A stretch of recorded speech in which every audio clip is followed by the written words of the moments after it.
Some Richmonders were seen at the polls Sunday for early voting. The city's electoral board recently voted to allow residents to cast their ballot on Sunday, but not everyone was on board with the move. Chantel Davis is on your side this morning with why that change happened.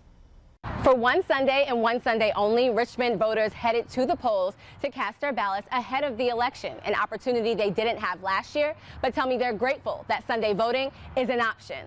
It was very awesome, and I really felt good about voting today.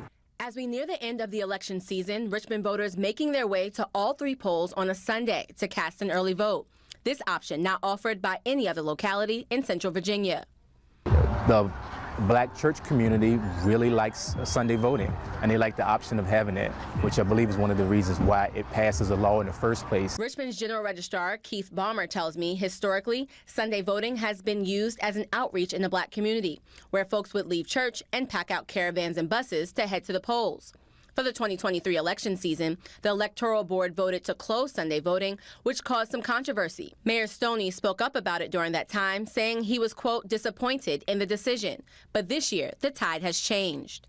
The thing about it is that it is totally a thing that's up to the local electoral boards whether they decide to have it or not. So, from what I've seen, the localities that do have it are those in which there's a strong advocacy within those specific localities. In August, the Richmond Electoral Board decided to give voters only one Sunday during the early election cycle to cast their ballot for the 2024 presidential election. Voters at the Hickory Hill, City Hall, and Office of Election sites were greeted with music and free food once they casted their ballot.